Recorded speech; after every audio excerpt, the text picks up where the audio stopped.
What's up, guys? Welcome back to another episode of Illumin. Today, I'm joined by Mr. Roy Klipper. He is a real estate agent in the state of New Jersey. Sales record of 50 million plus of last year, and on track to do the same, if not more, this year. So welcome to the show, man. Thanks, guys. I really appreciate it. I'm really excited to be here. Thanks for the opportunity. Yeah, man. Thanks for coming by. And you guys know Raphael, of course. Filmmaker, scholar, gentleman. So, do we want to just dive into this thing? Let's do it. Okay, cool. So you're a real estate agent. Correct. Where is your license hung right now? It's funny you say that. So this might be a first for you guys, and some people may know, but breaking news, I officially transferred my license to Corcoran Infinity Properties. Nice. Based out of Alpine. It was something I was thinking about for a little while. The right opportunity came, and, in my opinion, in order to grow, you need to take chances in life. Yeah. And I've been there for 2 days, but so far so good. 2 days. That's 2 days. crazy. Coming, making the announcement on the show. That's a first. That is a first for us. Hey, I appreciate I it. appreciate you sharing that on here. No, thanks for giving me the opportunity and the platform to let everybody know. So I'm super excited. We got some big things on tap, and couldn't be more happy about the opportunity. So talk to me. Why Corcoran? So I don't know if you guys know David Arabia. Yes. Yes. He's awesome. Yeah. He is a guy that I met randomly 5 years ago, called me on a listing, said, hey, come meet me at this new construction property. Showed it to him, his and clients. He pulled me aside. He started talking. He's like, hey, keep in touch. If you're anything, let me know. No problem. Never did a deal with the guy. Never sent me a property. Never did anything. We kept in touch over the last 5 years here and there. And he calls me randomly. I guess this was probably around July, August of this year. Yeah. And goes, hey, I'm opening my own thing. I go, let me know more. Yeah. And he told me he bought Corcoran. And besides being a mentor to me, he's just an all-around great dude. He's a leader. He's crushing it. Was doing 75+ million a year by himself at a mom and pop, not a Christie's or KW or KW, nothing. And to me, that spoke volumes. And he's growing something, and to be able to get in on the ground up level and be a part of something and help grow it, to me, is invaluable. So that's really the main reason why I left to join him. He surrounded himself with a lot of good agents, a lot of good people.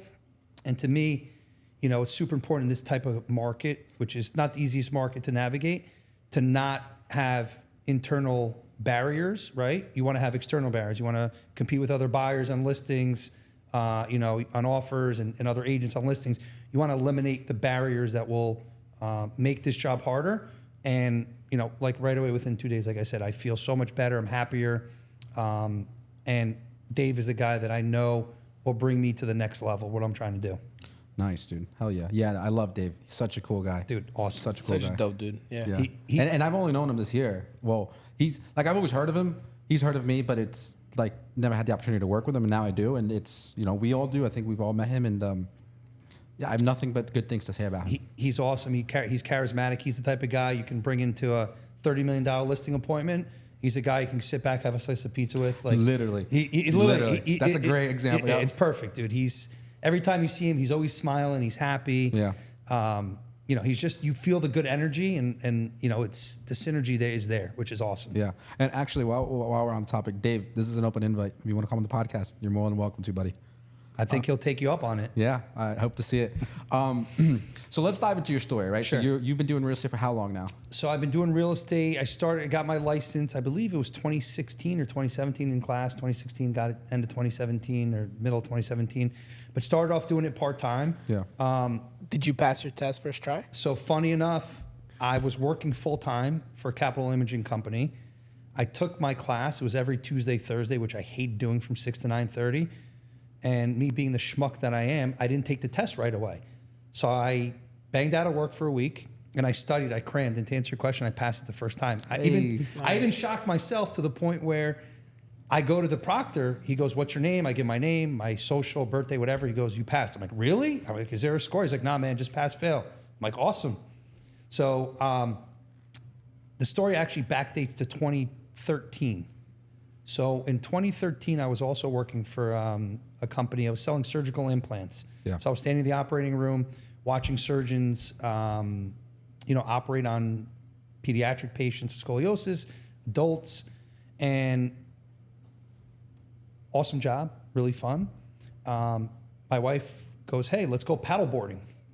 4th of July weekend. I played college lacrosse. I don't know if you knew that. I played college lacrosse, played semi-professional.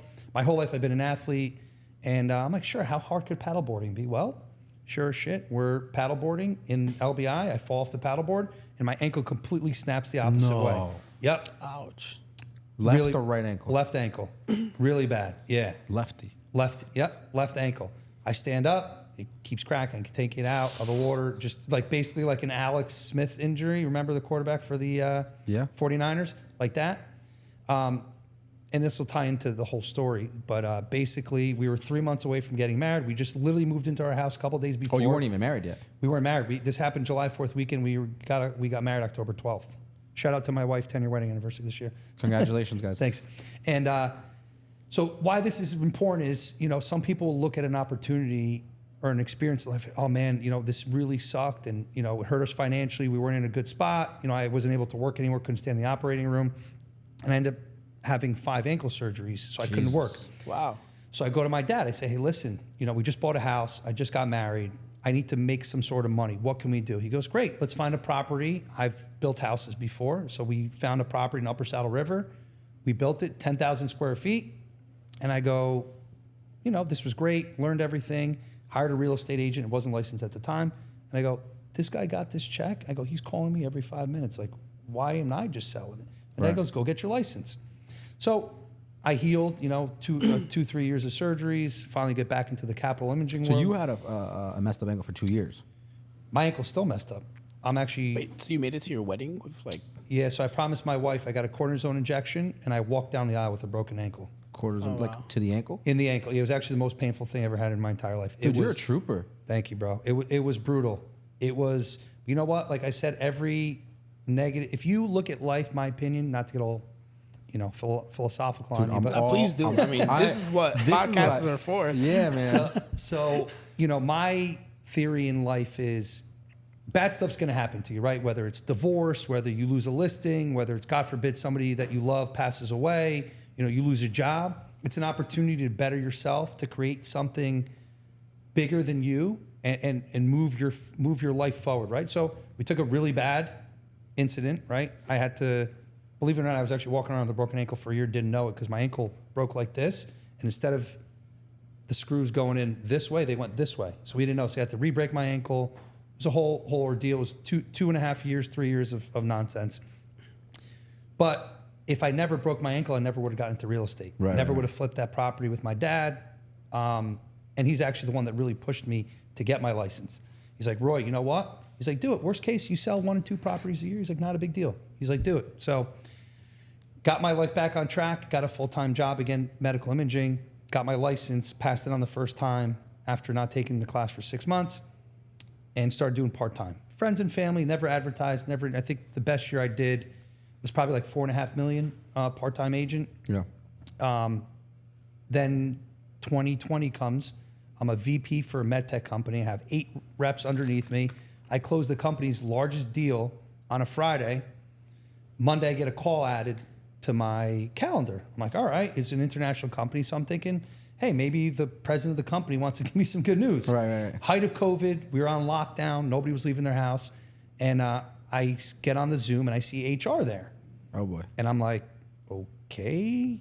They're like, yeah, I'm sorry, we're letting you go. I'm like, excuse me? They're like, yeah, we're letting you go. I'm like, what about the deal I just closed on Friday? Yeah. Like, we're sorry, man. We're a startup company. We're laying off the entire sales force. You're basically beat. Here's 2 weeks severance. Damn. So my wife is a speech therapist. She's on Zoom. She hears all this going on, right? We're in 2 separate rooms. We have 2 kids running around. And I'm like, dude, this is crazy. What am I going to do? Like, I have no shame. I would, start delivering pizza, doing whatever I could to make money. Of course. No one was hiring at the time. I called, probably spent a full day calling every single recruiter I knew. Like, listen, man, just hang tight. We know it's a tough spot. Nobody's hiring. Cool. I call up a friend of mine, Alex, who owns a telecom company. I'm like, Alex, man, listen, I just got laid off. Can I work for you? Can I drive? Can I sweep the floors? Anything you do? He's like, no, but you're a real estate agent, right? I'm like, yeah, but I'm part-time. He's like, I'm looking for a property in Franklin Lakes. I'm working with another realtor, but if you find the property off market, I'll go with you. So I'm thinking, all right, good opportunity. Yeah. Spent the whole day calling people. Found them the property. This was a Monday. Found them the property on a Wednesday. We were under contract Friday. I'm like, boom, awesome. My first $1.5 million deal. Then from there, we end up. He goes, sell my property. I'm like, all right. And we didn't have an agreement on the price. I actually wanted to list it higher. He wanted to list it lower. Yeah. He goes, I'll go with you, but if you don't get me the price I want, I'm fine. I'm like, no problem. This is the most nervous I've been in my entire life. Yeah. We ended up getting 35,000 over, and that trickled my career. Sparked my career. I spent about a year and a half every day, Monday through Saturday, Sundays, driving around, meeting builders, meeting people, and then I took it from there. So in 6 months, in 2020, I think it was 12.5 million, something like that. Following year, I did 25. Then I did 50. This year is going to be north of 50. So I've been growing steadily every year. And like I said, every bad thing you take, you turn into a good experience. I feel like you'd be better off in life. So the ankle led to the real estate. My dad really pushed me. I owe this all to my dad. If you're ever watching this, thank you. Shout out to Pops. Yep, he's the one's like, hey, go get your license. This will be the best thing ever happened to you. And also my wife, during COVID, was like, this is it. This is your calling. You've been looking for a way to get out. Go do it. And then that's how we're here. That's how we got here. That's crazy, dude. Yeah. So there's a lot to unpack there. Let's start with at the pharmaceutical. It's not a pharmaceutical company. Or Med device. Med Yeah. device. It's an imaging company. Yep. You were on the sales team. Correct. So you like already were in sales. Like did you always like sales? Like how did you get? Let's start there. How did you get into sales? Sure. Like what you know what I mean? Was there a job or a career before that led you Nope. into that, or So was right that at- just? Yeah, so right out of college, I got into a sales job. I like sales because to me, it's every day something different, right? Yeah. Especially in the hospital system and even in real estate, it correlates, right? One day you're talking to a $500,000 buyer. Yeah. One day you're talking to a builder. The next day you're talking to a developer that has 150 units. Same thing in the sales world. You got to work your way up. It's a pyramid, right? You got to work your way to get to the top. Yeah. And you have to deal with the lower level people, the gatekeepers that'll get you to the top. So it was always interesting to me. I like making my own hours. I like to hustle. Yeah. So that was something that I always really enjoyed. And I'll tell you, getting the experience to negotiate these multi-million-dollar deals in the city was really a great learning tool to parlay into real estate. Right. Because same type thing. You're still negotiating, right? You're going back and forth. Everyone has a number. Everyone has an end goal. It's about the people's wins, right? I look at every opportunity. What do you need to make yourself win? And that's what I try to work around. Yeah. Same game, different name, right? You went from this type of not sales, but this type of product or service to now homes and everything that you do now. So walking through the selling though, like, so, I mean, I understand now that you liked it, right? Like you were interested in it, but like, was it something that just came to you, or was it something that you learned yourself, right? Because there's always a question, right? Is like, can people become good salespeople, or is it something that you're born with? What's your take on that? Loaded question. I think you can learn, but I think it's something you're born with, right? Like, I always joke around. I feel like I could sell sand at the beach, right? Like, I just have that hustler mentality. Yeah. And I think it's something you have inside of you. Even in college, I bounced. You know, we sold whatever, anything, literally everything and anything. I did to make money. Delivered pizza. We did, and I feel like that parlayed into that hustle mentality, which was in sales, right? Yeah. You come in, you meet somebody, hey, what do you want? What are you looking for? And you parlay it. So I think you can learn it, but I think that differentiates the top agents, top medical device reps, pharmaceutical reps than everybody else. You said you went to college, right? Yeah, I did. What is your degree? So I have actually 2 degrees. I have a degree in marketing and sociology. So playing college lacrosse, we had to load the credits in the fall, winter, summer. Spring was the primary season of lacrosse. So I would only take 4 credits. So I was actually able to, if I could have graduated in 3.5 years, but I didn't want to go get my master's degree. So I actually ended up staying for the 5th year senior, so I end up getting double degree. So marketing, which is great, and sociology is all about studying people and learning why people do certain things and patterns and stuff like that. So talk to me now. I feel like they go hand in hand. Sociology. Which one? Sociology and marketing. I think 100%. Marketing, right, is you're marketing yourself. You're marketing, for a company, and sociology is, studying of people and what they're looking for. And you're 100% right. Yeah. At the time, I didn't realize it, but they go hand in hand. It's learning how to handle mass Yep. of people in Exactly. this current world. 100%. What did you want to do in college when you were getting that degree? So I didn't really know, honestly. I was like, oh man, I'm going to college. This is great. I get to go to college. My two or three of my good friends from home, we were roommates. We were on the lacrosse team together. I get my degree. I'm like, this is great. So at the time, I didn't really know what I wanted to do. Yeah. Time was dabbled in law enforcement a little bit, in sales. I've kind of Bounced around a bit. I feel like I can write a book about all the different jobs I've had and the different experiences and careers, and it's always come back to real estate. Yeah. Which is great. So, it's something that I feel like over time it evolved to what it is today. Yeah. But it's there. What about you guys? How did you guys figure out that you wanted to shoot real estate houses? Stuff like that. It landed on my lap. I wanted to. I saw the camera as a ticket way out to, like you said before, be able to just do something new every day. Social media at the time wasn't what it is today in 2023. TikTok didn't even exist, and I remember just basically thinking to myself, like, I saw these really cool travel videos, and I was like, I could do that. And I just set my mind to it. I've always been a go-getter, just figure stuff out, I had some friends that got their licenses, and then it was like, hey, can you shoot some stuff for me? And then I started shooting some stuff, and people liked the work. And so it just became this referral game of like, all right, like, if I do something for you, then somebody sees it, then they call me, and it's just snowballed, right? Like 1 turned to 2, turned to 2, turned to 4, turned to 8, and then agents turned to brokers, and then brokers turned to the actual offices and the actual brokerage, and then both, on an international level and a national level, and then, RAF, same thing, I think, right? It just started with like, it's consistent, it's good money, it's awesome. I've been, to more people's homes than my own, I feel like. It's crazy, right? That's true. For me, I guess it started with, same thing. I just wanted something different for my life. I understand you get one life, and it's like, I don't want to work that 9 to 5. I know it had to be my own business. So I was like, why not do something I really enjoy and at the same time provides me with like experiences? Like shooting all these houses, these massive houses is so dope. Like, it's like just being there is awesome. I'm on the field. I can drive anywhere I need to. I have my own hours, and it's just like, I also saw the same travel videos that Alan saw, and I was just inspired. I'm like, yo, these guys are doing it, why can't I? The next step is owning some real estate. Like, that's what I want to be doing next. That's like, I think we've established like the whole media, brand, business, company, the warehouse that we're in. But I want to own real estate next. But what scares me though is like, I work with like, you and a handful of individuals, and it's just like talk to me about the market, dude. Like, for somebody who sees this in 2024. Yep. Like, what are your predictions? What do you project? Great question. I always put a disclaimer out there. If I actually knew what was going on, I wouldn't be sitting here. I'd be on a private yacht somewhere in the Bahamas, right? Yeah. But again, honestly, what I think is happening is, as you see, there's no inventory. Yeah. Rates are high. They're starting to drop. The Fed just announced they're predicting 6 rate cuts in 2024. So what I tell everybody is buy now. Yeah. Because what's going to happen is when the rates drop down again, you're going to have all this pool of people coming back in, and it's going to create the bidding wars again. So I tell all my buyers, like, oh, the winter's, they say, oh, winter's slow. I said, yeah, it's slow, but that's okay.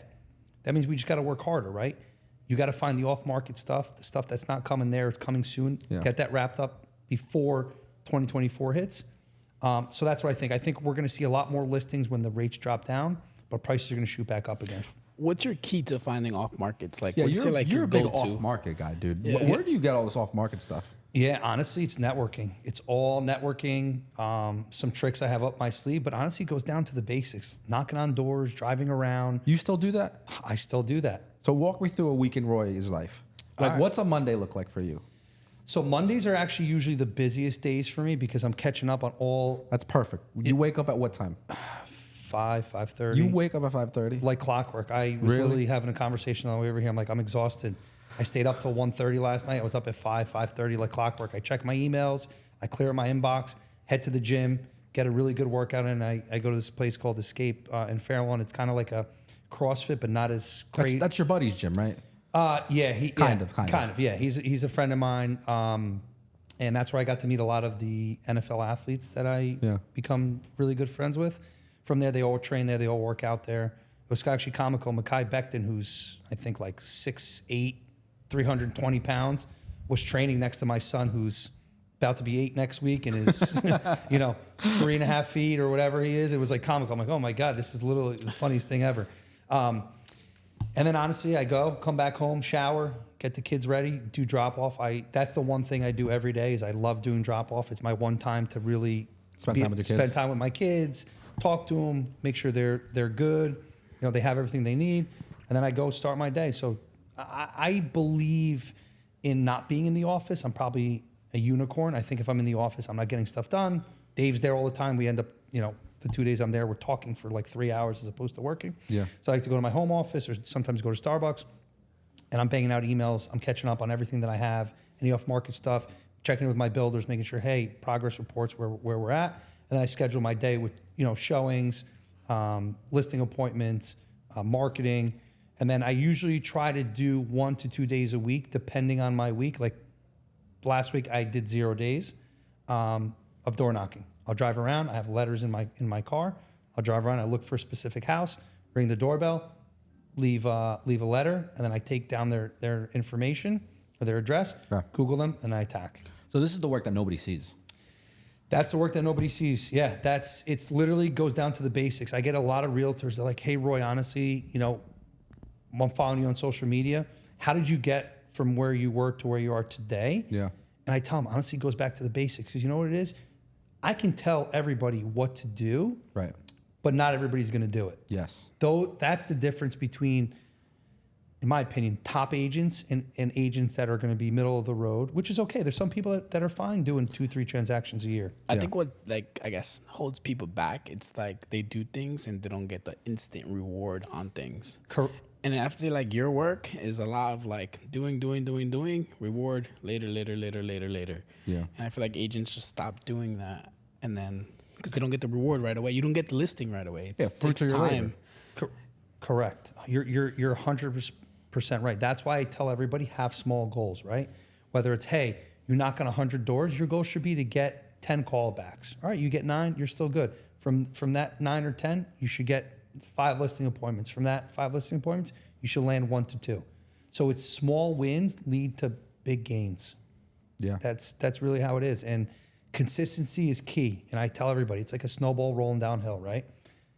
If it stops, you're not getting any more snow on your snowball. You've got to keep going, keep pushing. And believe me, there was weeks where I looked at my wife. I'm like, dude, this sucks. Like, I'm out here every day. I'm not getting anything. I lost this listing to this agent. Or, hey, this person decided not to sell. And it's frustrating, but you got to keep moving. Yeah. And you keep moving, you're going to get. I always tell people, you're doing stuff today for 6 months to now. If you're lucky, 3 months, 6 months to a year. There's people that I've been talking to, I've been in communication with for 3 years, still not ready to sell. But I know, guess what? When they are ready to sell, they'll call me. Yeah. Because consistency and following up is key. Yeah. You maintain relationships with these people. 100%. Go ahead.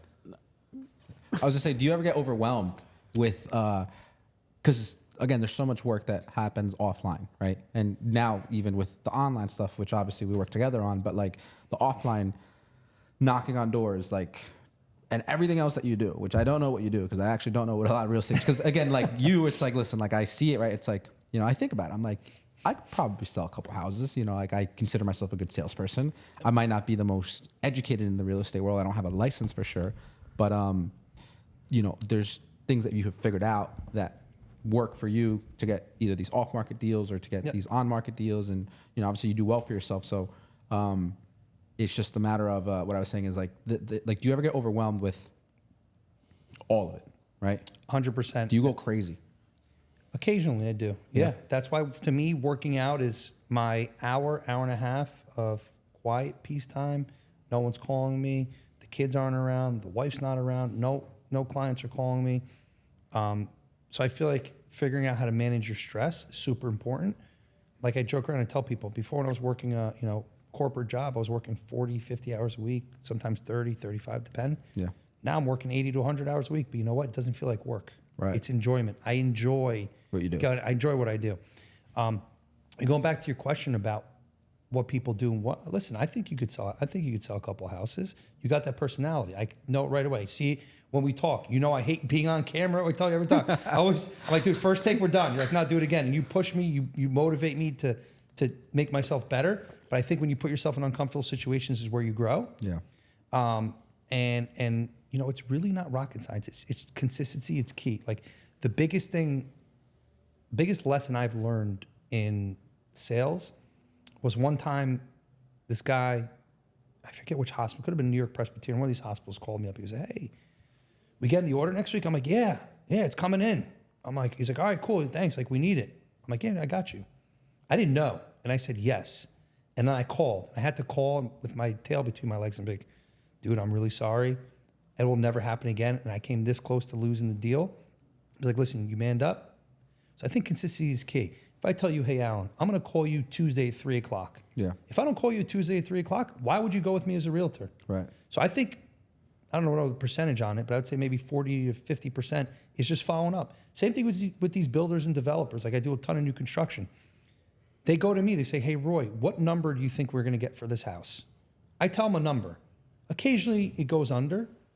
A lot of time it goes over, and a good amount of time it goes in the middle. But if I consistently underperformed, why would they go with me? There's 60,000 other realtors in New Jersey.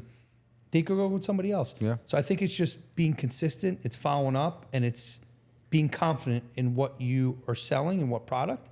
And honestly, knowing the construction game too. A lot of these realtors come in and they have no idea what a steel beam is, or they have no idea what Anderson windows are versus Pella windows or anything like that, or what size kitchen. The value that I bring, and I know a bunch of other realtors also bring to the table, is they know they've done construction themselves. They've been around construction. So you know what? I free up the builder from having to show up to the construction site and answer questions. He knows, hey, Roy, here's the plans. You have any questions, let me know. I answer 1 or 2 questions. We're good. Next time we talk is on an update, or hey, we got something under contract. We're moving forward. Yeah. And that to them is reassuring because they know, they trust me. And listen, I'm building out a team right now. So you're talking about being overwhelmed, right? Some of these tasks I'm going to be delegating to them. But going back to it is, this frees up the builder to do everything else. If I had to manage every single piece of the process myself, Yeah. I wouldn't be able to do what I do. Right. So you were talking about stressed out and hiring a marketing guy. That's part of the package we got when I came to Corcoran. An admin. These are things that are going to free myself up to be able to be there on all these showings and be able to manage and manage a team and help them grow and gain business and grow as agents. It's going to free your time to do what you're really good at and passionate about. 100%. Which is good. Yep. So you would say start with a multifamily. So like if I wanted to buy something over the next 2 years or something, or 3 years, start with a multifamily? Yeah, Not to live in, to have as an Yeah. investment property. I always say multifamily. It's especially you're a first-time home buyer, right? Yeah, I do we not. would be, yeah. Yeah. So you would be there. You would live there for the first year, right? You would get a really good rate. They have the new conventional The loan new accounts. conventional, yeah. How does that work? Talk to me to that. So Yeah. like, can I buy 3 of them in theory, or like at 5%? Like, how does that work? So again, don't quote me on this, but Okay. from what I know, I think you can buy one at 5%. So any other property that you buy is not considered your primary residence. So essentially, what you would do is you would live in your property for a year, 2 years, primary residence, then you would move. But I don't know if the banks would consider that a secondary. So I think from what I remember, it's your primary residence is where you have to live. Like even like now, if I was to buy an investment property, I wouldn't get the same rate that I would market. I'd be paying higher because it's a secondary property. But the like, all right, let's say that conventional loan wasn't in place right now, right? Like, let's just say November 18th didn't happen. Do you recommend the FHA loan or the conventional loan? Yeah, what's the difference there? So great question. So FHA's first-time home buyers, it gives you an ability. Technically, actually, you can do conventional or FHA with 3.5%, 5% down. FHA. FHA or conventional. So FHA's for first-time home buyers, gives you a little bit more incentive. It's a little stricter on the inspection, so some agents don't like doing FHA. I just did one not too long ago. We accepted an FHA buyer. It was great, super easy to deal with. Had to do a little bit of inspection stuff, not a big deal. So I would recommend FHA. So in theory, like, all right, like I'm just trying to break this down. somebody like me, somebody who's watching, who's in the same shoes, just doesn't own any property yet, rents. I'm able to go and get a multifamily on an FHA loan. If you're planning to live there, yes, correct. If let's say It doesn't matter though. I mean, I'm saying like, because if I get just like a normal house, right, like a single family, FHA, and if I get a multifamily, I could still do FHA. correct. Now that, But you have to live there. you have to live there. You have to live there. But For I at can- least 2 years. Yeah, I mean, technically, is the bank going to come in and knock on your door and be like, "Oh, hey, Right. do Live you guys here. live Like, how are they gonna there?" know? Yeah, they're not going to know. I stopped by. Yeah, you send some mail there. Yeah. You know, I mean, listen. You should have. You should. Yes, in theory. Yeah. we live there. Do you live there? Yeah, but if I buy a multifamily, I'll definitely live there and rent one floor. Listen, that's the key. The key. But the conventional loan. I'm sorry to interrupt you. It's like, if I What's the didn't go benefit? FHA, could I just do conventional and be like, I'm not gonna live there, but I just own it and still get the 5%? yeah, you can do Is that the conventional. only- But then would I be would it be smarter for me to do FHA and then conventional to take advantage of the 5%, or would it just be, you know what I mean? Like, No, yeah, it's so remember, it doesn't matter if it's FHA conventional.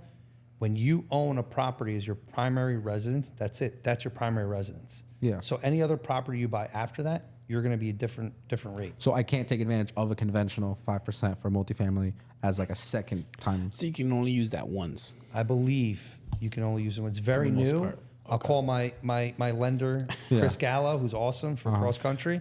But yeah, I'm almost positive that you can only use that once. FHA's first time home buyers, right? Right. So first time. But yeah, but what you can technically do is conventional 5% and then buy a second property, right? The end of the day, the end user doesn't really care. They care, but they don't really care how much percentage you're doing down. At the end of the day, they want their money, right? Standard is 20%, right? For For single family, multifamily, standard offers that you want to see 20% down, right? Right. In case there's appraisal issues. Give you a perfect example. You buy a property, 500,000, right? 20% is 100,000. Your property doesn't appraise at 500, it appraises at 490. Sellers say, hey, we're not giving you a $10,000 credit. Buyer's like, all right, I'm beat, I'm going to do it. If you're FHA, you might not have enough money in there to give the 10,000 equity back. So the 20%, you now, instead of owning 100,000 in equity in the house, you'd own 90,000 in equity in theory, right? So that's the direction that you would go in. I have a bunch of FHA buyers right now looking at multifamily houses. They're going to live on the first floor or second floor and rent it out, which is great. I highly recommend that for people who are renting. Because at the end of the day, if you're renting, all you're doing is paying someone else's bills. That's exactly what I'm looking for. Because my mom got approved for, I think, a $500,000 loan. So she wants to buy a house. And I was like, thinking of like this upcoming year, next 2 years to prepare myself to like get everything I need done in order to buy a house. So I think we should go for a multifamily because we can rent it. And then she also wants to live like in the house. So it's like, in today's market in New Jersey, where do you find a multifamily for 500K? What's like some good towns? 500K is really tough. I was recently out in Garfield, Lodi, love those towns. Bogota had a nice multifamily. Fairland's got some good ones. I think 500, you'd have to move a little bit further away. But Clifton's got good multifamilies. I love those towns. They have really good houses. There's a ton of demand there. And honestly, what's a good, like, I guess, multifamily price? Like 7? yeah, I mean, look, you're seeing properties around like the 650 listed 570, right? The one in Bogota, I think, was listed at 564. We ended up getting it. We put an offer and we ended up losing by like 20,000. So it probably went for like 630. Yeah. But then this was like a move-in ready, 2 units. You're getting 3,200 on the top. You're living on the bottom, basically covering a good chunk of your, if not all of your mortgage. You may be paying 500 to 1,000 a month out of pocket. So speaking theoretically, if I find a house, a multifamily for $700,000, I use the FHA loan. It comes out to $24,000 plus closing costs, or is that like? Yeah, so closing costs in Jersey, typically attorney nowadays used to be $1,200. Now it's like $1,500 to $2,000 depending on who you go. And then, but yeah, so to answer your question, FHA is what you put down that covers all your closing costs. So I need around in between $24,000 to $30,000 to be on the safe side Yep. for negotiating. But remember too, you also want to keep an excess funds in your bank account separate for rainy day, right? Because now you're a landlord. So hot water or boiler breaks, Yeah, something bust. You have to spend Something a bust. couple Roof. thousands. You got a roof. You I got to have do a yourself. construction business under my father, So you're a home run. You're yeah, set. it's fixing it. I could do a lot of it myself, and the plumbing. he can take Materials care of. still though. You gotta. I mean, yeah, materials. But labor is probably definitely more expensive than materials. But okay, good to know. Yeah, it's good to listen. I recommend everybody. My parents, the one thing they taught me, and it was just how they were raised, was invest in real estate. I think at one point my parents owned 12, 13 properties. Oh wow. Yeah. I was gonna ask you about that. At what point does it become like?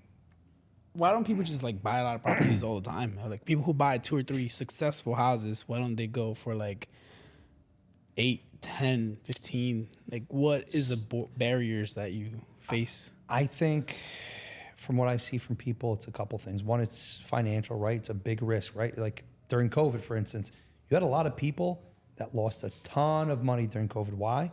Renters weren't paying. There was a backlog of evictions. So you had people that were staying in the house for 2-3 years and not getting evicted and not paying $1. So you got to make sure you have that money in the bank, because guess what? You still gotta pay mortgage. The bank doesn't care that Joe Schmo in Unit 2 in Garfield isn't paying his bills. You got to come up with it. Otherwise, your credit. That's terrible. So that is terrible. So yeah, Jersey's got very strict laws in place that favor the tenant over the landlord. There's some other states, you don't pay, a month later, you can come in and get them kicked out. Jersey's Imagine very owning strict. like 20 properties and like And nobody's paying your rent. Exactly. And Like you 15 have, like- of them like not paying rent. If you average, let's just say, how much is a typical mortgage? 2,000, 3,000, 4,000 these days. Like it depends on the size of the house, of course. yeah, but there's on average per Let's say $3,000 to $4,500 for a mortgage. Mortgage, how much? So, you dude, if putting you up? have 3,000 in For a mortgages, $700,000 house, like roughly. Yeah, 700 is, let's say, with tax and everything, you're probably at like 4,700 ballpark. Okay. bro, $4,000 on like let's just say 15 you properties. 50, just even 10 properties. That's $40,000 $40,000 every month that you gotta come Every up month. with during COVID. Yeah. Now the banks gave a pause to some of these people. You're able to. You still owe the money but though. you still owe the money at the end. So, like I have one guy, one of my best clients, awesome guy, owns a body shop. He loves investing in properties. We got him an awesome 4-family off market in Garfield. Closed on it, renovated. He's killing it there. He's doing great. But he has people. He's like, dude, I have a guy in Patterson. Couldn't get him out for 2 years. Now, granted, the mortgage wasn't that much for that portion, but he still was out like 40 G's. That's 2 years. That's a lot of money. 40 G's, yeah. Yeah, that's a lot. And the other problem that you have is a lot of these people, they're unfortunate, right? They're in bad spots. You're never getting that money back from them. It's gone. They lost their job. They don't have any money in the bank. They're living paycheck to paycheck. So that money's gone. You're never getting it back. So that would be the only risk, just the tenant part of Correct. having a lot of houses? Correct. And The tenant risk, also financing, right? You have to make sure you're able to get financing. A lot of banks now are limiting the amount of properties that you can own. Like I have another group of investors that are looking for multifamily properties.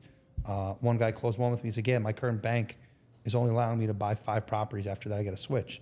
So that's also limiting a little bit too. Interesting. Okay. So you recommend after how many properties I should like just switch to like investing in a business or opening up another business? You would say like 4 or 5 properties, but it's a safe bet. Listen, I think it all depends on your personal situation. If you come in and you're making profit, let's say $1,000, $2,000 a month, and you have equity built up in the property, you refi out, you rinse and repeat. But you have to wait, right? It's all also your tolerance level and what you feel comfortable with. Me, if I had a crystal ball in the future, I see myself maybe owning 3 or 4 multifamilies. Or what I really want to get into eventually is buildings, owning like a 10-unit, 20-unit building. Yeah. That you have a super on site, makes it a lot easier than owning a bunch of different properties in other places. But it's a progression. The entry to that is a lot higher. Is a lot higher. Yeah. My father has a construction business, so he takes care of a lot of apartments. So he's kind of like a super, but like more of like construction. They call him whenever they need him and stuff like that. He works with these 2 brothers who have 2 buildings. They have 5 apartments each. Oh, nice. And they just bought a third with 5 more apartments. So like they're like slowly scaling, but they started from their father buying houses, slowly scaling up. Yep. But that's a good idea. Buy a building. Does your dad still manage those properties, or what's going on with that? He sold a bunch of them. I think now he's got maybe 2 left. All in Jersey? All in Jersey. He sold them all. Now they're looking to maybe buy a place down in Florida. You remember the LBI house we shot? Oh, that was one of them. That was the house. They bought a piece of property. That was a nice LBI, house. That was a sick house. And Yeah. I was actually bummed. Dad, if you're listening, I'm pissed you sold that. That was a cool video. That was a cool video. That was a nice house. That was cool. That was my first edited video for Roy. Yeah, that was sick. That house was awesome. I remember that was the first time we did drones, we did everything. Yeah, so he bought that property. It was a small little shack. Knocked it down and built it from the ground up. And actually funny, now it's funny, but at the time, I guess their flood insurance lapsed during Sandy. So my dad and I, he's like, we got to go take a ride. He's like, I don't know what we're going to walk into. The internet was out. Everything was out. You had to show like your resident, badge to get in because people were looting and all this other stuff. There was like 4 checkpoints you had to go into. And we come in. And I'm like, oh, God. I was like nervous. Yeah. I pull in. Only mud. We were so fortunate. Only a little bit of mud in the garage that the neighbors to the right and left like completely damaged the whole house. And the craziest thing was we found a boat that hit the dock from like 20 miles away. It was parked. So Wow. it was crazy. That was Finders keepers. that's actually the rule, believe it or not. I believe they said No way. Yeah, I think if you If you find a boat, that's my boat. I think something like that. During if the you, hurricane? damage your property or something like that. The neighbor was telling us. I will take that. We'll take that. That's our boat now. Yeah. But that was another missed opportunity. No one predicted how crazy the market was going to be. There was people coming up to us, be like, "Hey, please buy my beachfront property for $200,000. I don't want to rebuild. I'm done." Stop. It was crazy. Is that still this market? No, not anymore. No, the market down there is just as crazy, if not crazy. So what I think It's happened. expensive down there. It's like crazy Rumson, expensive. Like it's Rumson's so crazy. expensive. LBI people, were buying properties beachfront on the actual beach for, $1 million bucks just for land. Now they're going for like $3 million just for land. They're knocking And them they're down. not like the building them. craziest houses. Yeah, it's crazy. It's really crazy. But yeah, that was a missed opportunity. So, I mean, obviously no one has a crystal ball. Yeah. But same type of thing during 2007, 8, someone came up to us, and my dad don't know exactly what I'm talking about. Someone came up to us, goes, "Hey guys, I have this building. I think it's 10 unit building in Hoboken on 14th Street." Oh, man. He's like, $800,000, it's yours. I wouldn't buy a building in Hoboken. Hoboken's, dude. But for $800K back 800K? then, Oh, what but year did you I say? guess 07, 08. But dude, Right was- now, I was it's in probably worth 7th grade, $5 million. shame on me for not having that kind of money when I was in 3rd grade. Shame on, dude. I thought you were an entrepreneur. Come on. I think I was selling pens at that time. I wasn't here I was yet. selling chocolates, bro. Dude, smart. It's all Flipping about the boxes, hustle. you know. Smart. Speaking of selling, speaking of marketing stuff, you do other stuff, right? I mean, like, so you're a family man, you're a father, you're a husband, A scholar. a scholar. You, I see you get like, sorry for my ignorance, but you have been nominated and won a couple of different like awards for the town, and you do some communal Yeah. stuff too, right? Yep. Like, So I'm a big supporter of law enforcement. So I was fortunate enough last year to get into the Honor Legion. This year we'll be getting into the Paramus PBA as a civilian or honorary member. So I do a ton of donation stuff. I do a lot of stuff behind the scenes also. Yeah. I don't like to post the stuff that I do, but I do a ton of charity work.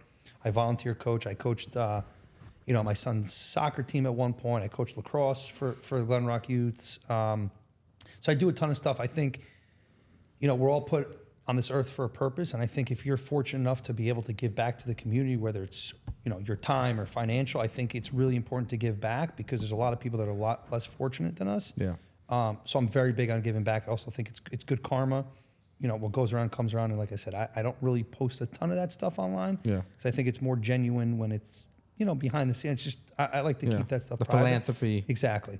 But I do a ton of that stuff, pretty much on a monthly basis. I'm doing something. So I appreciate awesome, you bringing dude. that up. Yeah, it's cool. It's good. It's good to give back. And especially too, it's good to support the people that support us and, call and I do it with firemen, do it with, schools and, everything that I can support, any opportunity I can, I do it. So super important. You been awesome. to any countries? So I have. What's I've your been. favorite place? So here's the thing. You go to Aruba a lot, bro. I was only once. Only once? Yeah, Bahamas a lot. Okay. So here's the thing. Pre-kids, we were supposed to go to Bora Bora and Tahiti for my honeymoon, but because of my leg, we didn't get cleared. But my favorite place with kids to go to right now is probably the Bahamas. It's quick, 2-hour flight, in and out, back. We love the Caribbean. My wife is a speech therapist, so her time to travel is a little limited, except in the summer. So we really like to travel with the kids. We go for a quick trip in and out. But in terms of countries, I really want to visit Argentina. Believe it or not, my mom's whole family is from Argentina. Buenos Aires, she was born there. So I want to visit Argentina. So you're half Argentinian. Half Argentinian. And your dad's? Romanian. My dad just recently went to Argentina. He said it's like New York, but a lot cleaner. But it's very city. It's Very city. Yeah, Buenos Aires. pretty modern. Yeah, and I love steak. So they have amazing steak, and they got a lot of good leather products there. That's what they're known for. You speak any Spanish, Roy? Un poquito. Which is fine. Yeah. Sadly, I don't. I wish I paid more attention in high school and college with Spanish, but no. I feel like I can manage. I know enough to be dangerous, like a little bit, but not enough to have a full-blown conversation. But I might be visiting Colombia this summer. I have a good friend that's getting married. He's doing a destination wedding. Oh. In Cartagena? Cartagena. There you go. Thank you. Yeah. Thank you. So we'll be visiting there. And because my wife and I had our 10-year wedding anniversary this year, we said next year we're going to be planning a trip. So I'm hoping to bring her to Greece and Italy. I backpacked through Italy with a bunch of hooligans when I graduated high school. So you're asking what my favorite country. I fell in love with Florence, fell in love with the city, and fell in love with the girl there at the same time. To the point where I was like, you know what? I'm not coming back. I'm going to stay. I'm going to bartend. I'll do whatever. But of course, it was a short fling. But it was cool. Did she break your heart, or did Nah, you know what? She was there studying abroad. It was a cool little, That sounds like a movie, man. Yeah, 3-day Went there with my experience. buddies. Yeah, fell in love. Met a girl. Yeah, I was ready to stay. It was like the movie Cocktail, right? Yeah. It comes in states. But no, that was awesome. Italy was such a cool experience, and Florence is such a cool city. I don't know if you guys have been, but highly recommend going. My in-laws actually just came back from Italy. So it's like New York has better pizza or Italy from when back then? I'm probably going to get a lot of flack for this, but like I enjoy the deep dish pizza. Like I know Jersey's got great pizza. I have all my good pizza spots, but I enjoy like a deep dish pizza. Yeah.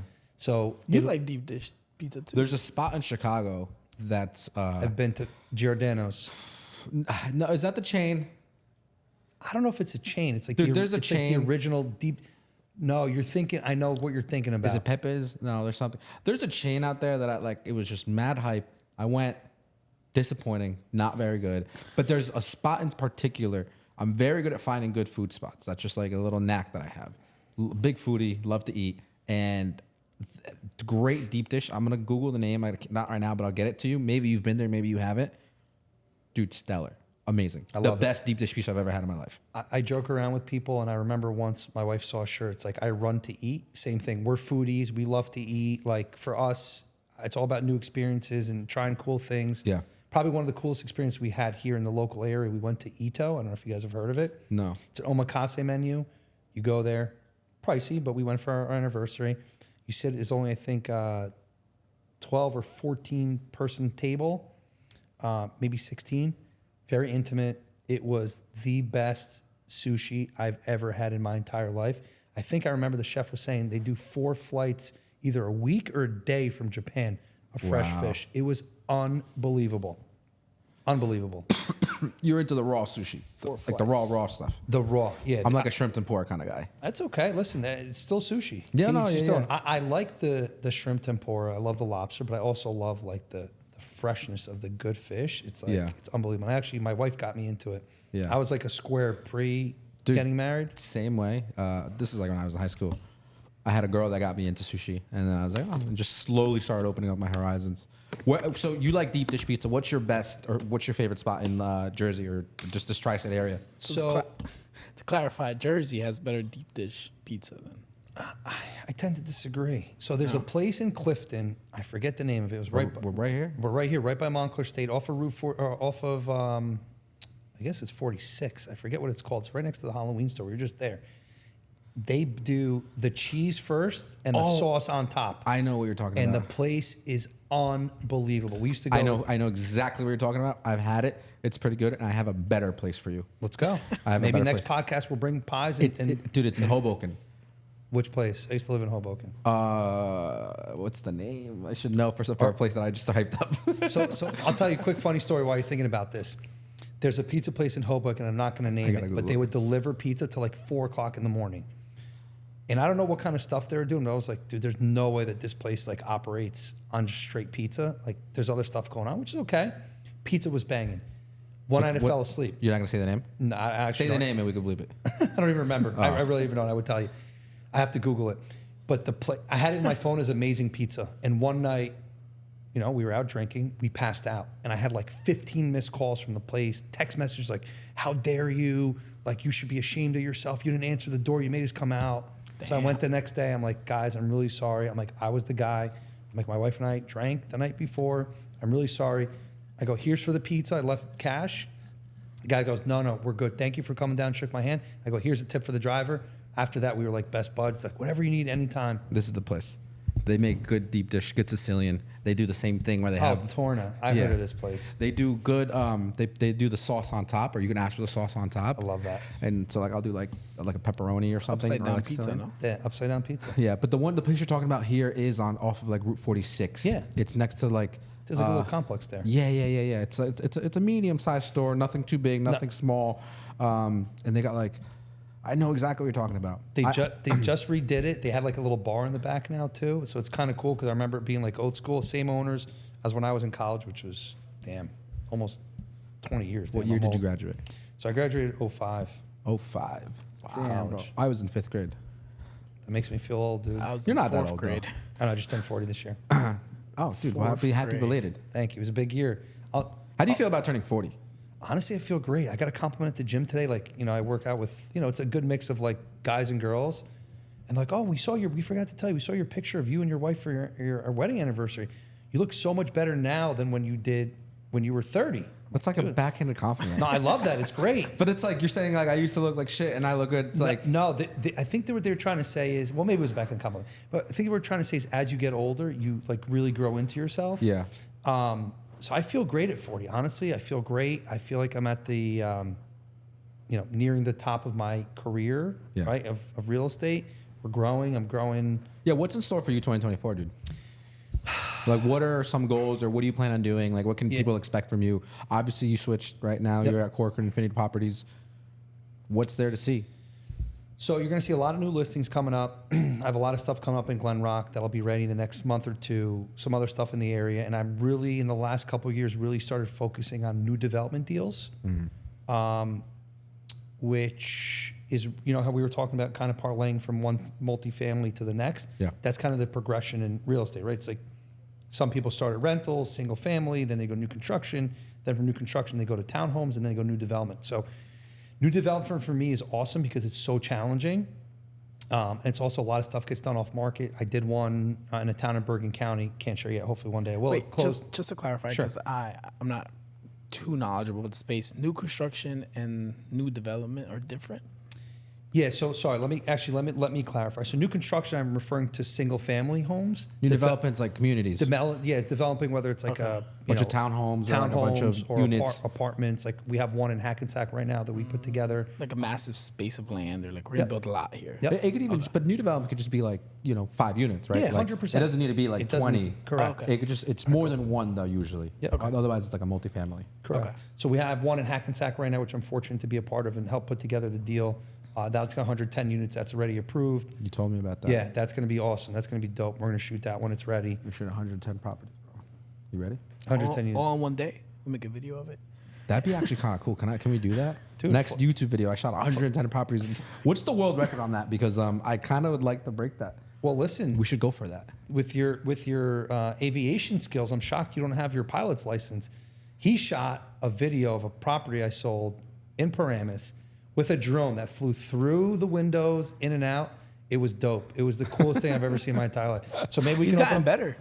Dude, he's gotten good. a lot better. He can go a lot faster now. I'm practicing to fly through cars right now. So maybe that'll parlay into flying through. We'll open all the windows and you fly through the whole apartment building. Yeah. With the windows. Yeah, I'm down. I actually just cracked my drone the other day. I got to fix it a little bit.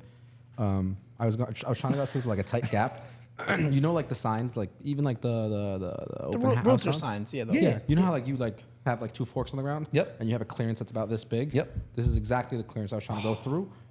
Dude, I was so close. Why didn't you go over? It's so much cooler when you go through things.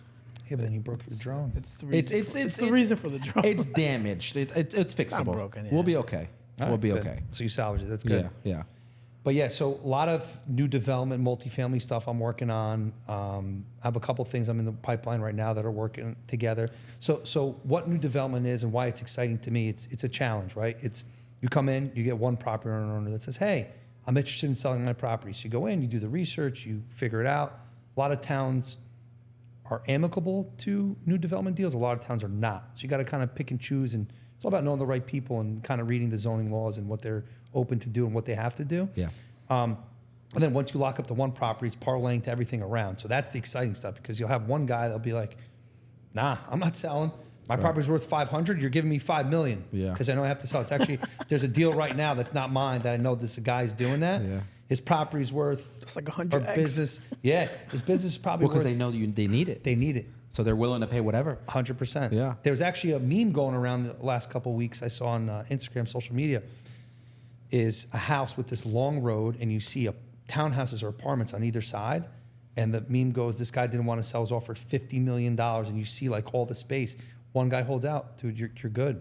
Yeah. A lot of people are open to selling. You just have to pay a little bit more. But this one deal, this one guy I'm talking about, he's literally holding out for 10x, which is crazy. No And- way. Yeah. You know what though? But shout out to that guy, because he knows what he wants and he's gonna go after it, and somebody may or may not pay him. I think he'll get paid. I don't think he'll get paid that amount, but I think he'll get paid. Yeah. He'll get paid. And actually, funny enough, it's a business. They have a liquor license. And going back, one of my best friends from high school. Can you say what town this is in? Oh, that's what I wanted to ask you. Let's say I do buy a multifamily, right? Yep. When you buy a multifamily. Yeah. When? When We I buy a we speak in affirmations here. I did it already. If I want to buy the next property, buying like, let's say a property that has a commercial front and building and like apartments on top, how much more is that? Or like, is that a challenge to acquire?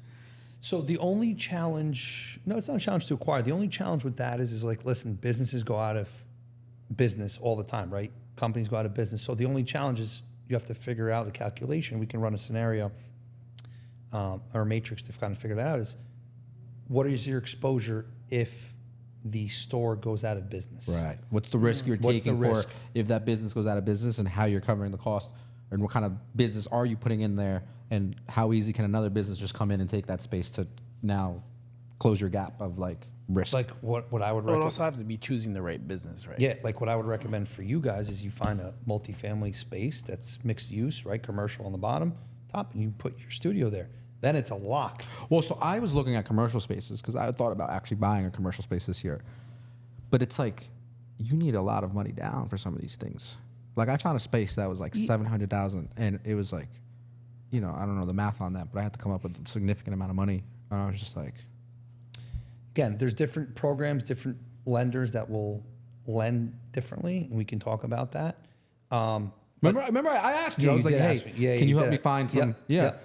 Yeah. But my recommendation for you guys would be buy a multifamily with a First. space for yourself, because it's genius. What you're going to do is you're paying yourself each month. You're guaranteed to stay in business. There's some tax loopholes there that can really be advantageous Done. for you. I'm convinced. And bro. then you get That's it. 2 units up top. It's a home run. Yep, I'm done. We just Maybe get a place for me before my wife gets mad at me. I could come crash with you. Set up the Xbox. Trust me, we'll have It's fine, dude. I spend so much time here in the studio. I don't even know why I have an apartment. Dude, I feel that. There's times where I'm like, why do I have, like, I need something just where a bed is, because I Yeah. literally sleep 4 or 5 hours a night. Yeah. Same type thing, dude. I'm out all day long. Yeah. So I get that. It's nice to come home to something nice, of course. Sure. You obviously have a family. Yep. It's different. I have a girlfriend, but it's still like, I'm like, prices these days, like, It's crazy. So speaking of the girlfriend, how long you guys been together? I've been coming up, actually, what's the date today? The 6th. 5 years. Damn. And then like a couple days. No pressure yet? No, she's really cool. God bless you. Yeah. You want to laugh? Funny story. She's not, we've had those conversations, Good. You want to laugh, and I'm sorry I put you on the Yeah, spot, but funny story. I mean, she's in med school, so it kind of Oh. helps. Dude, good for you. You should put a ring on that now. She may or may not have called me and told you to put it on spot. I'm just kidding. No, but funny story. So I bought the ring, right? I asked, obviously, my wife's parents for permission, bought the ring, had the ring for, I don't know, I think like 3 months. And funny story, we were both from the same town, but we really met at DJ's down in Belmar. So I had this whole plan. I said, hey, we'll go to the Avenue, have dinner, have all our friends waiting for us at DJ's for like a mini kind of like engagement party right away. Yeah. So I'm at the dinner table and I have a bulge in my pocket because I have the ring there. Yeah. And for like the month before, she's like, you keep asking me about the ring and you're wasting my time. And I'm like, I have the ring. And we were sharing the apartment. I'm like, I got the ring. So we're heading down and I'm concocted this whole story that we were going to go to dinner for my mom's birthday. And my dad called me saying she was sick and that, so I got her like all dressed up and nice, she was, dinner with my parents. Yeah. And we pulled the U. He said, hey, let's go to Avenue. I fake called and said, hey, you got a reservation? Yeah, we're coming down. Knowing this all planned. So I have the bulge. We're sitting at dinner. And normally at dinner, I only have like a drink, right? Because I was driving. I'm having a drink. My wife's like, all my friends, like I think like 3 of people she knew got engaged that day. She's like, I can't believe you're wasting my time at dinner. Yelling at me. I'm like, is this real life? I'm like, I got the ring in my... She's getting ready to break up with you the night you're looking to get proposed. She's giving me shit. She's like, yo, what's good? And we're talking. I'm like, second drink. She's like, you're right. And I'm like, yeah, I'm good. And finally we get down, we finish with dinner, have dessert. And I get down on knee and I pop the question. She's like, oh my God, yes. So I always joke around. It's like, she was yelling at me for like a month, leading up to like, I'm ready. I know what I want. You're it. Let's do it. Yeah. And she didn't realize I had it in my pocket. But it was a cool night. We had a lot of fun. That's a funny story, dude. Dude, it was great. That's a good story. We still talk about it. I got to find that video. I think I have it in How long were you with her when you proposed? So we were together, I think. So we broke up, got back together, I don't know, a couple of times, once or twice. Maybe 3, I don't even remember anymore. But we were together, I think, for 3 years total before, like on and off, but majority on. Yeah. That's total dating time, or that's like official dating time? That's total dating time. Oh, okay. Like when we started, because I think she was 24 and we got married. She got married at 27. I got married at 30. So yeah, about 3 years, maybe 2.5, 3 years. Yeah. I think we had like a 14-month engagement, something like that. But time flies, dude. Listen. Yeah. And I tell everybody, like my best friend just got married, my business partner also. He just got married. I gave, his best man. Yeah, you gave the speech. Yeah, I gave the speech, what I was completely nervous about. I don't remember if I blacked out. Not from drinking, just blacked out mentally because I don't remember. I've seen that. We actually did a wedding recently where like a dude was like blacked out drunk, trying his hardest to stay composed and give that speech. And it was brutal. Yeah, like, listen. We have it all on camera. I'm not going to say who it was, what wedding it is, but just know that there's a best man speech out there that we recently did. That's so like... I've been there. I have a good friend, got married, not going to say a couple of years ago, and his best man, had a little too much of, I don't know what, probably a combination of a bunch of stuff. And we're all like, dude, did that really just happen? Like, this is forever. From like my best friend, I made sure, I was like, hey man, I'm only going to have a couple of drinks, but what screwed me, I'm supposed to give the speech at 8 or 8:30. I didn't give the speech like 10:45. So you like didn't get to like party. So like. yeah, but once the speech was over, I'm like, it's game time. Yeah. I was rocking till I like need to catch up. I was rocking till like 3 o'clock in the morning, so that was a lot of fun. But you were asking me a question earlier about stuff that I've done and stuff that I do. So my best friend is also my business partner. We invested in a weed company, weed startup company. We invested in a collagen company. We invested, we will be investing in real estate together. He started his own company at one point, or part of a company, sold it. So I think you diversify. Comedy company. Also, we invested in this company. That's kind of like Netflix for comedians. Yeah. Competing actually against Netflix, really cool. But I think if you diversify, one of these will hit, right? So right. I think you, along with real estate, like you were saying, if I could go back in time, pre-marriage, I would own 3 or 4 multifamilies that would be paying for my lifestyle. So I'd essentially be living for free. All the money I'd be making would be going towards investment and just keep rinsing and repeating. These are the guys that have generational wealth. Like you guys, no kids yet, not married. Yeah. That's what I would be doing. I'd be doing my first property, building up equity, doing a second, and then keep going. And then essentially they'll end up paying for your life. Yeah. For everything that you have. Yeah. No, that's the residual income. That's you know what I mean?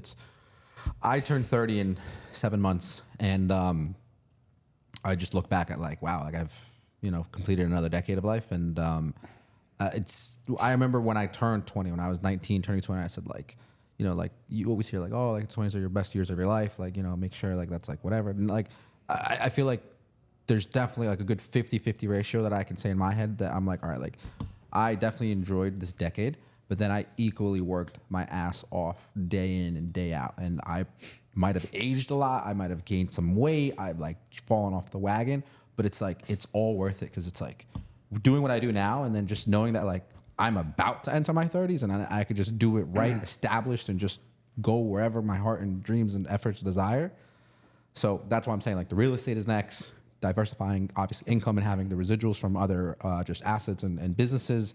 Like, so it's like, that's where my head is at. And that ties in back to what you were saying. It's like, when do I plan on getting married? It's like, there's a lot of things that I still want to do. And I'm not saying I can't do it if I'm married, sure, but I just like, you know, just taking it day by day, you know, smart. Like it's coming, it's gonna happen, but it's just a matter of like, you know, there's just, you know, like she's in med school, so she has her own goals that she wants to get accomplished to before, you know, like that next chapter opens up. So sure, we've talked about that. So it's like when she hits a couple of things and when I hit a couple of things, then it's like, boom, we could do that together. Well, yeah. And listen, that's great. And I'll tell you, you're further along than most people in their 30s. And I think you're not wrong with 20s are great, dude. You know, you have not a lot of responsibilities. You're starting your career. You're allowed to make mistakes, you know, not a big deal. You're still enjoying time with your friends. 30s are great too. And 40s are great. It's all different times in your life. Like for me, late 20s, I was like, dude, I was with, you know, my girlfriend, now fiance wife. We had the time of our life. We were hanging out, not real responsibilities, working. 30s was great. We got married. We started a family. Now 40s, my kids are a little older. I get to watch my son play basketball, soccer, all these sports, lacrosse. My daughter's great. So it's like you appreciate different things in different levels in life. And I'm sure the 50s will be next. That'll be another portion of my life that I'm absolutely going to love. Yeah. So I think, you know, you look at it day by day is great.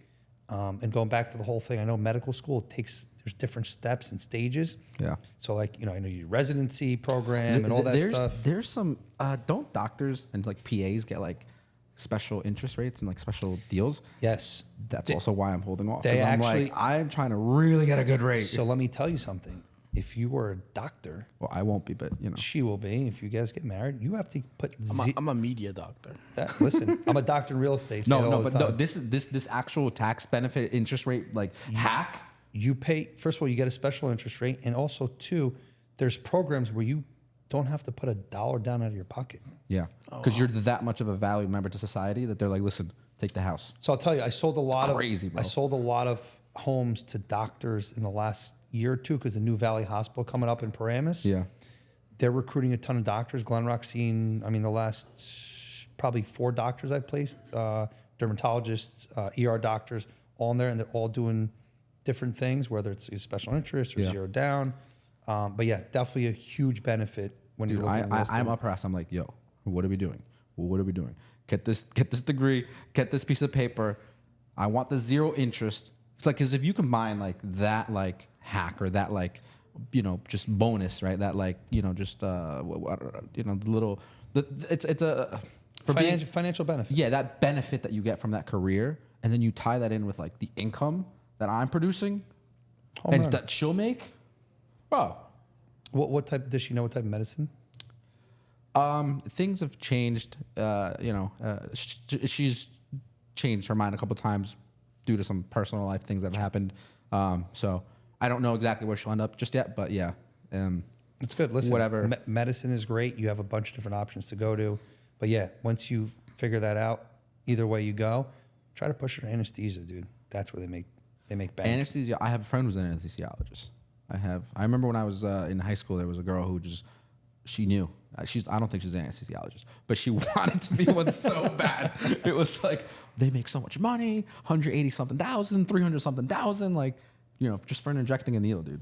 It's crazy. They got the highest insurance, but get paid the highest medical malpractice insurance, but they pay the most amount of money because it's the highest risk. So speaking of insurance, so my girlfriend is looking to be a PA, which is basically a doctor, but without the doctor 100% insurance and responsibilities. Not to mention, during COVID, what ended up happening was if you are a doctor practicing in a certain field, you can't switch to another field or whatever, industry, because you're licensed or specialized in whatever. But as a PA, you can switch. So it's I view it as if we're talking sports, it's maybe you're not the quarterback, but you're the second string guy. Yep. So it's like, dude, you get paid equally as much, Yes. and you don't have to actually play sometimes or perform and deal with all the fame and all the media and all that shit. Like, And less risk. That's the biggest thing. yeah, just like lot if somebody less sues you, they're not suing you, they're suing the doctor, they're suing the Correct. practice. Correct. You could just dip out and be like, hey, like I'm gonna go to another doctor. And then during COVID, you can pivot. So you can be like, I'm going from working with children to like the ER to working in cancer to working in whatever. So it's just like, I'm like, that's genius. Dude. You know, if that's something you want to do and like that's you want to apply yourself to that. 100%. So- I agree with that 100%. I think that's great that you can pivot and it keeps you on your toes. Let's say you do 5 years in pediatrics, you want to switch. Yeah, yeah. That's great. Yeah. So that's what she's going for. And that's why I'm like, another 2 years, we'll be having another conversation about this. Dude, that's a home run. So That's a home run. all right, Roy, I think it's time. Tell the audience where they can find you. Sure. Well, first of all, thanks guys for having me. I really appreciate it. Yeah, thank you for coming on, brother. Of course, thank for you. coming. You can find me at Roy the Realtor on Instagram, the Klipper Group, KLIPPER Group at gmail.com. You can find me on my website, which I'll give to you guys, and my cell 201-780-1234. Reach out to me anytime. And thanks again, guys. Yeah, thank you. It's been a pleasure. Guys, subscribe, like, go follow Roy, and we'll catch you guys on the next episode. Peace. See you guys next time.